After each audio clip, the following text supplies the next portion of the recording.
behind that. Many stories, but anyway, since 1991, so anyway, y'all are in for a good presentation, and again, thank y'all very much for coming. So, you can go. So, Excuse me. Thank okay. you. She's little. All right. No, stay. My name is Penny Duffee. I got my first standard schnauzer in, I think it was 71. So I've had a few of them over the years, and we've had a very successful program, and I'm proud of what we've been able to accomplish and so on. Kathy Kaler, she has, we've paired up for a number of dogs and breedings, and I always rope her in on all these projects. So, Yes. So anyway, I do appreciate you three coming as prospective judges and club members sitting in just to, to learn a little bit more and so on. So obviously, standard schnauzers. These were the original standard schnauzer, the original schnauzer, and the minis were bred down from that, and the giants upward from that. So, Marcia, go ahead. The gal was going to do the history. Okay, keep on going. Is trying to round up dogs for us, so I will follow in on this. But basically, we've got a wire-haired dog. That is one of the key characteristics of the breed, is that thick, wiry coat. In movement, they are working dogs. They need to be very efficient. No wasted motion, so no high stepping, no paddling, no, nice and free and easy straight through. You come from Sammy's, that you appreciate. You guys come from Athens and Bouvier. Okay, Bouvier. So again, the same kinds of concepts for movement on that. They are supposed to be a nice, stocky, well-built dog. However, bigger is not better. A couple years ago, I was doing a seminar and did some ringside mentoring. And I had judges sitting around, and when the group would come in for the next class, they immediately said, "Oh, that's the biggest dog. That's the best one. He's really robust." And it's like, no, too much. Because that's exactly right. They are a working dog. They need to be able to get out and work all day long. So they need to have that good conditioning, but they also, yes, the substance to be able to survive the day, but not so much that they're going to wear out or they're clumpy and so on. Okay, next one. Okay, now some of these these are not a terrier. There's a big difference if you look at the basic outlines of those two. So genetically, they are not a terrier in background. Next. Oh, okay, yes, okay. Basically, we come from the Pinscher Schnauzer family. There's a lot of commonalities, even though they may look quite different. Overall, it is the German Pinscher family that we could descend from. Okay, go ahead. Okay, now as you can see, some of our early dogs don't look like what we have today, but they're not all that different if you really just look at the body and structure and so on. Yes, we do not have red dogs anymore. We don't want that kind of thing. We do get little tan coats now and then in the pepper and salt, but basically, they are pretty much structurally about the same. Today they do all kinds of things. They were originally an all-round farm dog. So whatever needed to be done on the farm, a standard schnauzer could do it.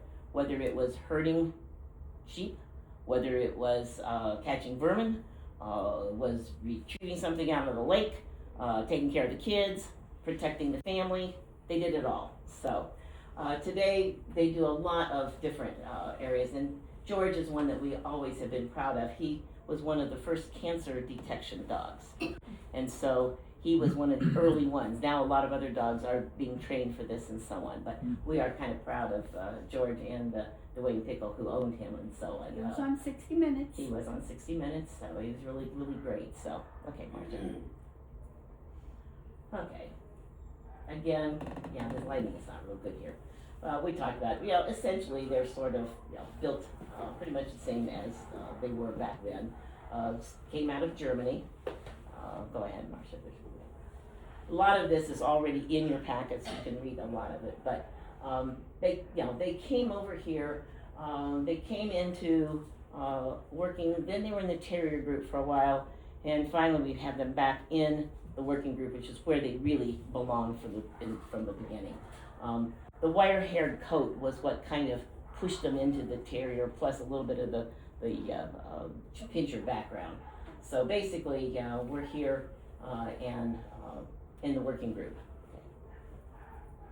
and some of that is in your handouts and so on for when. So we've not really been. The very first one was in 1904, so that's really not a long history for the breed to have been here.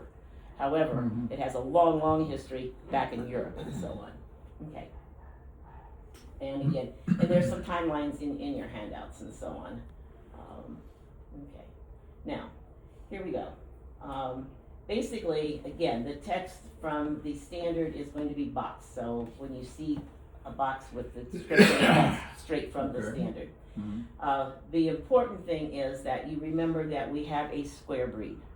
It is, height and length exactly square. Ideally, we look at these angles. However, we also know that in real life, you really don't see those angles exactly that way. But that's, again, sort of the goal that you are looking at.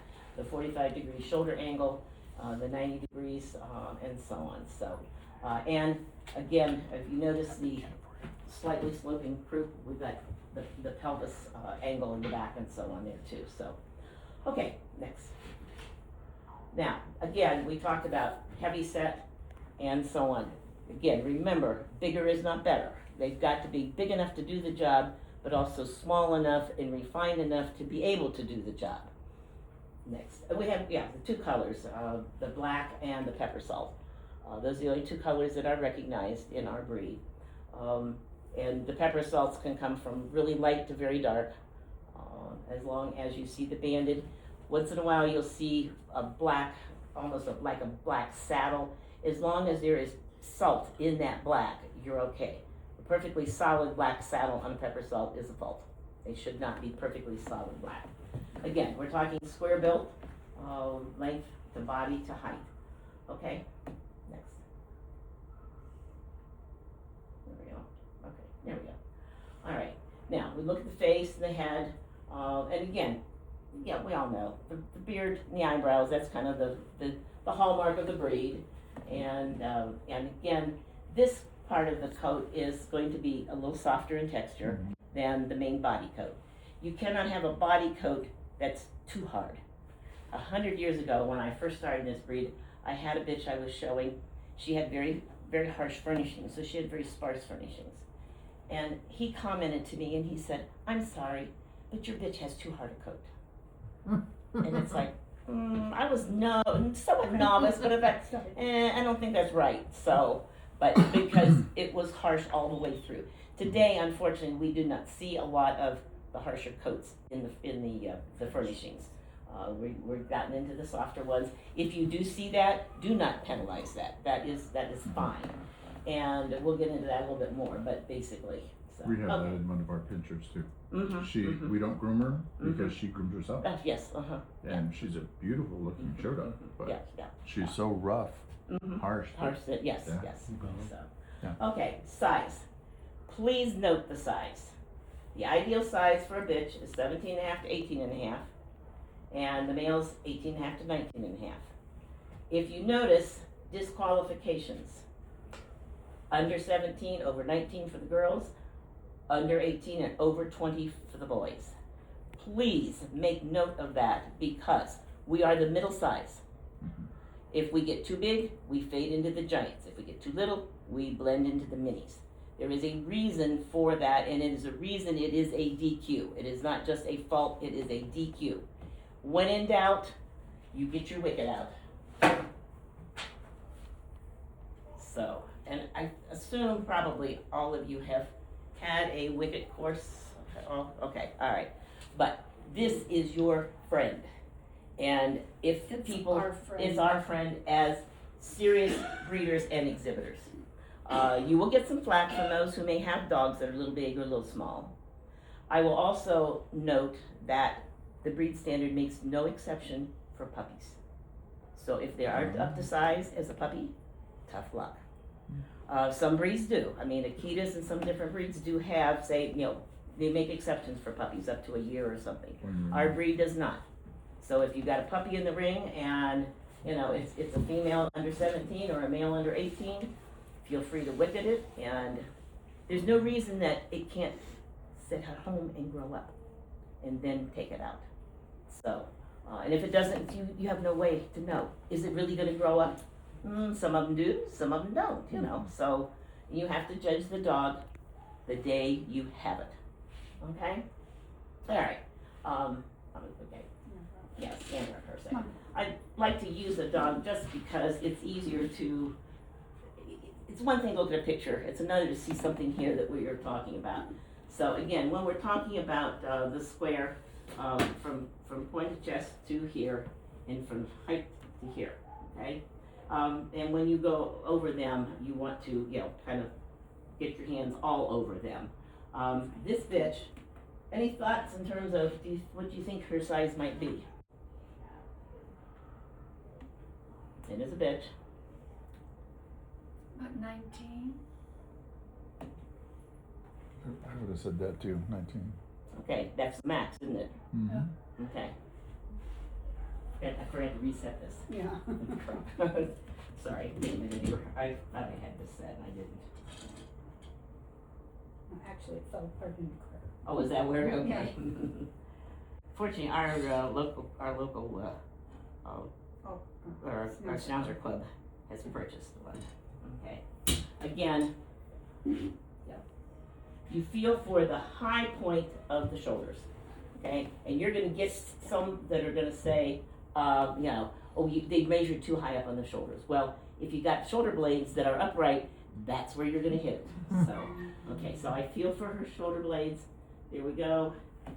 And you see she's easily, I can get my fingers underneath the wicket. But she looks like she's right there. Mm-hmm. Mm-hmm. So that's why I say always, if you've got any doubts at all, yeah. In AKC, I know they're always pushing you to keep on schedule, keep going. That's all right. That's why we have a DQ. Okay. Yes. If I should, is there any special way that you put the wicket on? Because Yes. Yeah. Yeah. the first time I had a bitch years ago that was wicketed, the judge took the wicket and he put it down and he smashed it down on the female, on the bitch, and she jumped like that. And then she wouldn't settle down, Yeah. so he just DQ'd her. But Yeah, and that's why I had asked them if they had been, because there is of course that the There is a judges have to course, go. yeah. So Yeah. yes, yeah. Learn So. how to properly look at So, okay, next one. All right, again, this is a dog that is full of life and full of mischief and way too inquisitive and a little too headstrong sometimes, but that is typical of the breed. So if you see one that's being silly in the ring, don't penalize it. They are not little statues, not little robots. They're not fuzzy Dobermans. And so on, so, okay. And again, that's, To address him just real quick, on when you're wicketing a dog, you have one try. The judge has one try. You can't do it and then redo it, just so you know. Most of you probably don't even know that, but yes. the judge brings the wicket in, puts it down, and that's it. Period. yeah, because he didn't bring it in, he just plopped it down. You don't have to bring it that way. You can put it down over the You dog. can't put it Yeah, down. you can bring it up and in and down. You can bring it over and down, but you have one try. That's it. Yeah. So, but again, this picture could possibly be a number one dog that I showed a number of years ago, and I took her up to some shows where it had been extremely hot. The next morning, it got cool, and I got my top winning bitch in the breed, and I go down and I turned around to come back to the judge, and it's like, and she's back there, turn around, look, and she is doing exactly that in the ring, having a great time. But this is a standard shot. This is their personality. So there's nothing, don't fault that as long as they will settle down enough for you to be able to see how they move and how they're built and so on. Okay. And again, you know, they're high spirited, but they're a very reliable, very trainable dog. All right. A family protector, we've already talked about that. Coat. All right. If you notice in here, and I usually have a a board that has hair samples on it, and I forgot you left that in Illinois, so. But when you look at this harsh coat is really critical. You look at the hair itself, pull a few hairs. Yeah, pull a few hairs. You will notice that they are banded. There's got a dark tip, a white middle, and a dark base, okay? And for some dogs, the black tip is longer, and some it's shorter. The longer the black tips, the darker the coat will be. And sometimes, depending on where that coat rotates, when it first comes through the skin, it may be darker, and then as the coat gets longer, it will lighten up a little bit too, because you see more of that banding, what they call a gootee. So, and you can see at the bottom where they're talking about the banded hairs and so on. But you do need to feel that coat for texture and so on. Okay, next. All right. Again, we strip the coat. We do allow clippering on ears. Here, stand up a second, please. We allow clippering on the ears, the side of the head, the throat, and the rear. So we do that. And the legs are scissored and so on, rather than pulled. But other than that, this whole body coat, you should be able to roll this through your fingers and feel it. They also have, it's a dual coat, so you've got a soft undercoat. Depending on the time of year, you may have more undercoat or less undercoat. But theoretically, you should be able to roll it back and you can see the softer undercoat under there, okay? So, all right. And the furnishings, back up one more thing. Back up one. Bottom left, furnishings should be harsh of texture and not so profuse as to detract from the neat appearance or working capabilities of the dog. These are not overgrown minis. And unfortunately, as we've had more and more mini professional handlers into our breed, we are seeing the grooming styles change. And it's like, these are a working dog. You gotta think about them going out in the field. And she needs to be trimmed down. This is a little more than she really, and it would be shown in. But that is something to keep in mind. Don't make them look like a mini schnauzer. They should be looking like a working dog. And you notice there, both the black dog and the pepper salt, there's nice furnishings on the leg, but it's not drippy, flowing everywhere. Okay, thanks, Marcia. Go on. Do you see a difference in the colors with the ability to get that wiry coat? So in the blacks, Years ago, we used to be able to say, "Oh, that's a good coat for a black." Today, we're getting more and more good coats in the blacks. So yes, I'm pleased to see the breed is going in the right direction for black coats. They've got some out there that are phenomenal. Yeah, and I'm hoping that Diana will be able to get a couple of nice ones for you to get your hands on today in the hands-on, because but there was a time when you just couldn't find a hard coat in the black. So we're going the right direction. But as I said before, black, pepper, and salt, those are the two colors that are approved for our breed. Next. Oops, there we go. Okay. Again, we've talked about the banded hairs for the pepper and salt. It may be light, it may be dark. So it makes no difference in terms of whether it's a light gray, dark gray. Ideally, the undercoat on a pepper salt, when you roll this back, you should see gray. You see a gray undercoat here.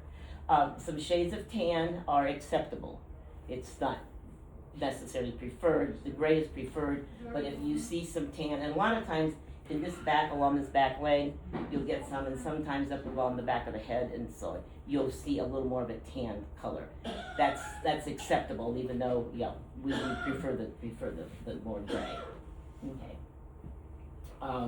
The darker facial mask, and again, if you notice on her, usually coming right from the eye, and a lot of times we'll have a lighter streak and then a darker overlay. You will get really light beards, you'll get really dark beards, and somewhere in between. Again, the eyebrows typically have a little bit lighter color to them. Hers have, the light kind of underneath with the gray overlay. But any color is still going to be acceptable there.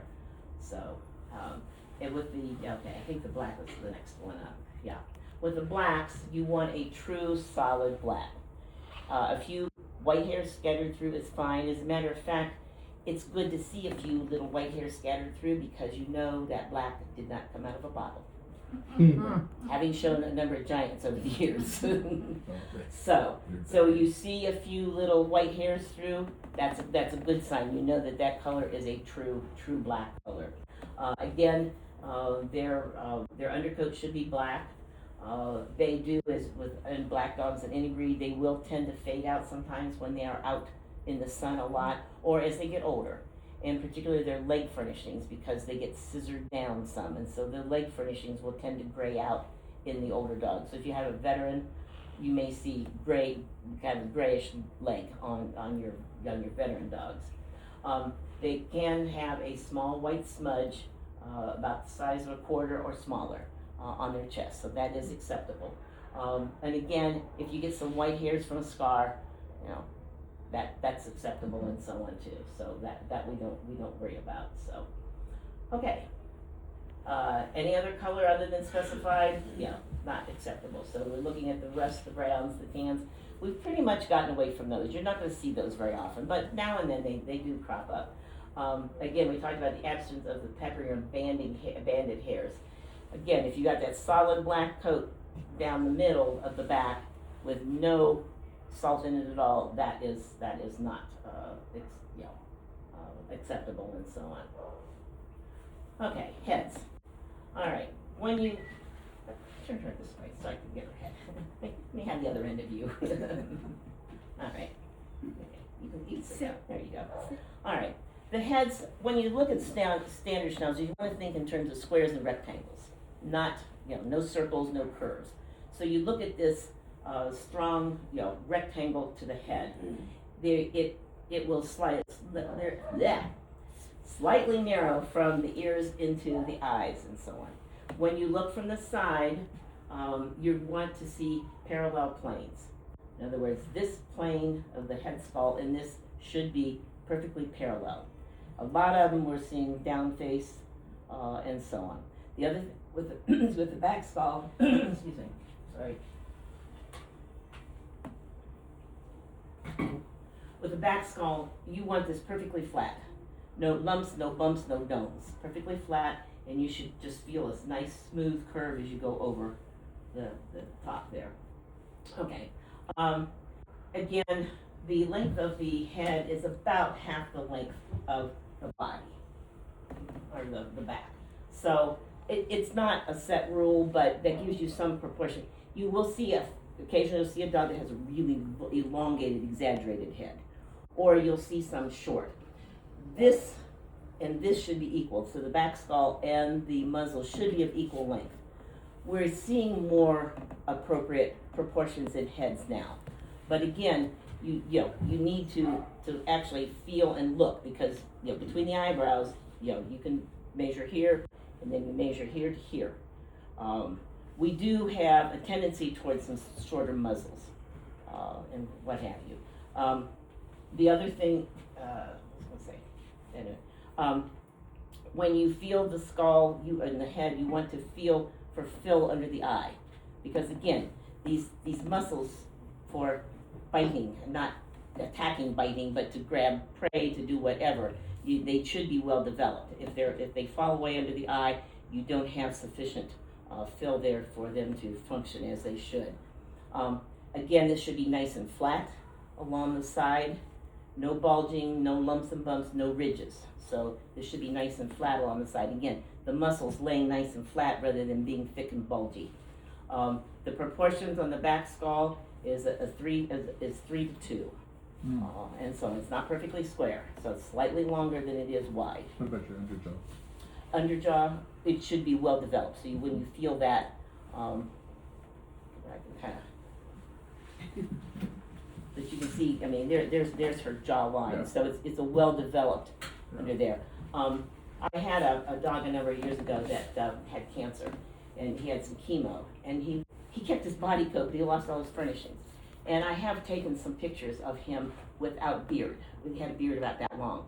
And it was very interesting to look at it, because it does not look like a gray Doberman. There is more underjaw and stuff than in the typical Doberman head. So you need that nice substance and so on. Okay, sit. expression. Standard schnauzers are into everything, so they should always be up and looking at you and, you know, excited about whatever they're doing and so on. Okay, next, okay. The eyes, when I first got in the breed, we had a lot of light tan eyes. You rarely see that today. Most of the time we have nice dark eyes. However, if they should be oval in shape, and they should not be big and round. And I think of Bob Ward, and I don't know if any of you are old enough to remember Bob and Dolly Ward as judges, but Bob always said, no, the eyes are not oval, the eyeballs are round, it's the eye rims that are oval. So It's not wrong. I think of him every time I do this section and so on. But so anyway, yeah. So again, round protruding eyes or light in color. But we really, as I said, that's not the round you're going to see. That we are concerned about. But rarely will you see a light eye right now, which is good. Okay. Ears, again, I did not get to put any bait. I have some in my pocket. Oh, Do You you? want some? Yeah, I sure do. okay. I emptied them and It's like dry stuff. that's but- better. She won't care. Oh yeah. But you see, you're not gonna give me what I want here. Hold that for a second. Okay. But turn around. But those ears should come straight up off the head. They're nice high set. You don't want low set ears that are gonna pop out. It should be held erect and really pretty much perpendicular, right straight up. The ear crop can be shorter, can be longer. That's man-made. I personally like the longer ear crop, but other people like the shorter, and that's neither one should be preferred as a judge over the other.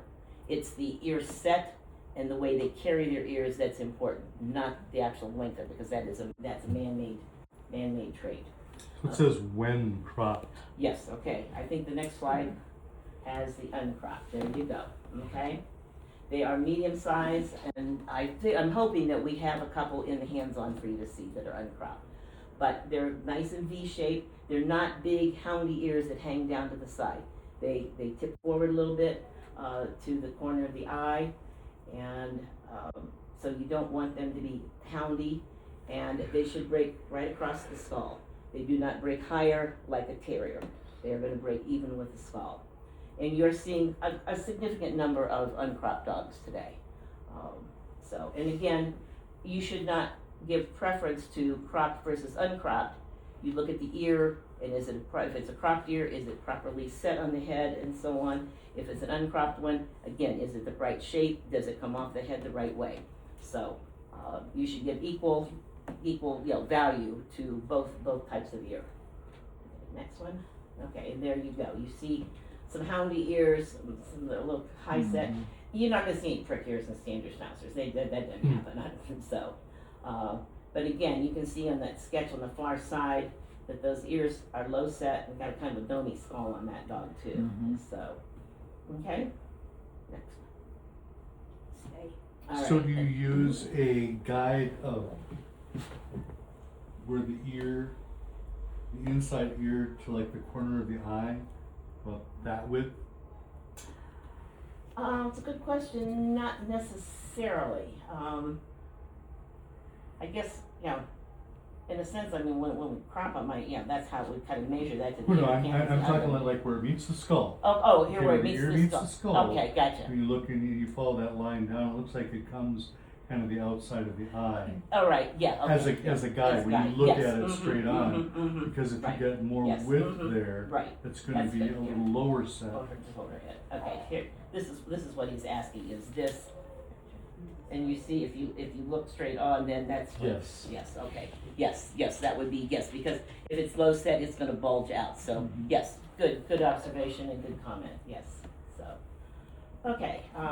Again, hands on your skull and on your head, because groomers, I mean, got hair, and anybody's got hair, they can fix this and fix that and make it look good, and sometimes you will find one that our breed is one that for years we were basically owner handle breed.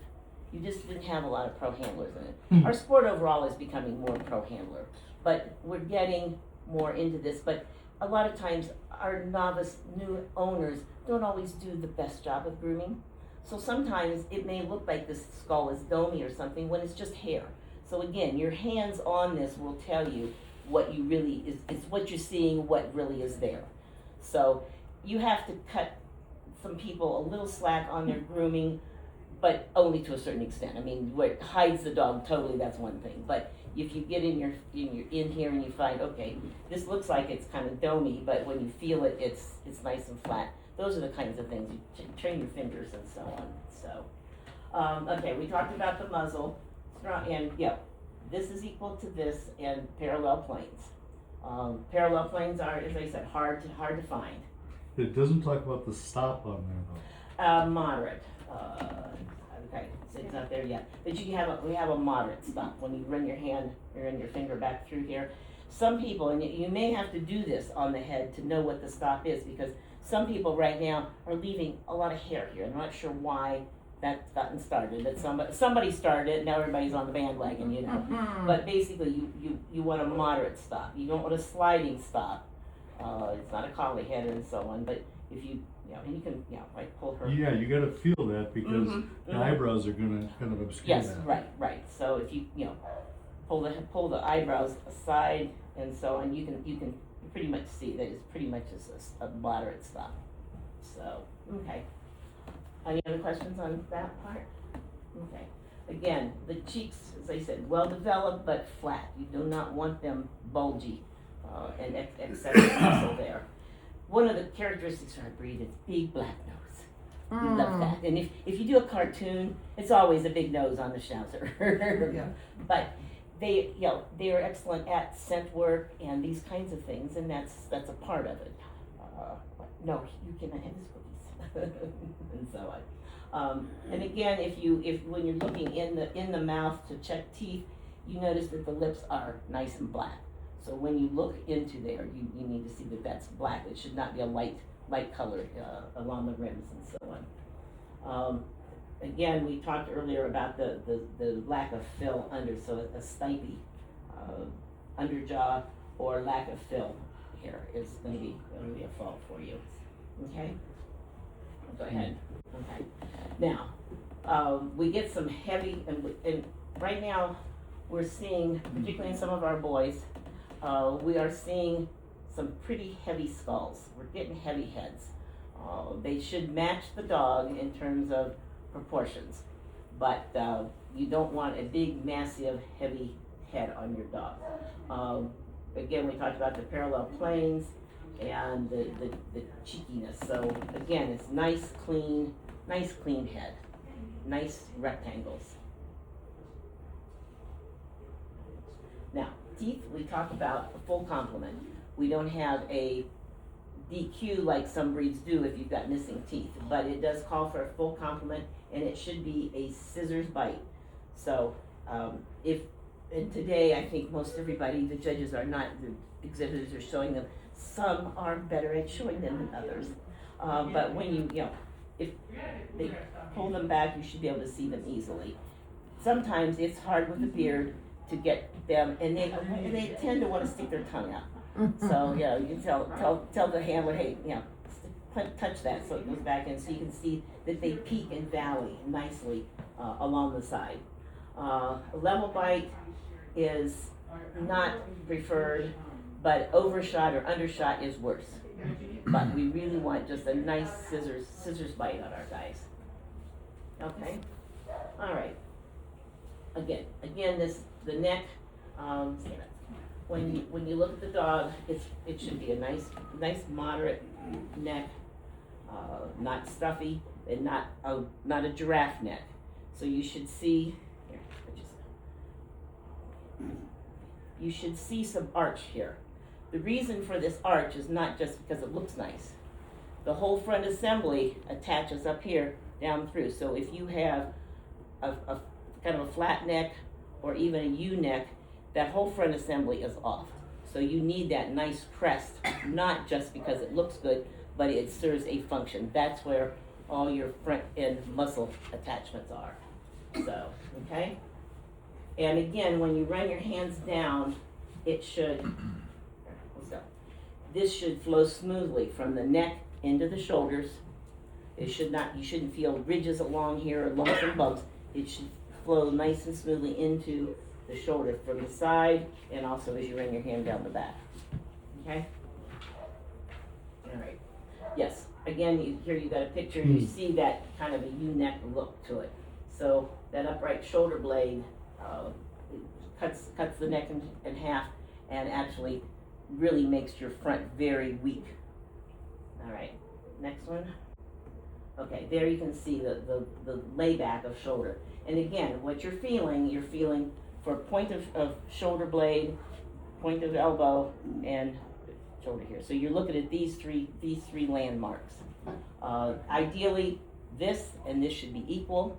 Ideally, this should be directly under this, so set back. We have a lot of short forearms in our breed, and you should, when you look, and then we'll get into that, but again, when this comes down, you see some forechest. It should not fall away. And that again is a part of that short forearm and so on.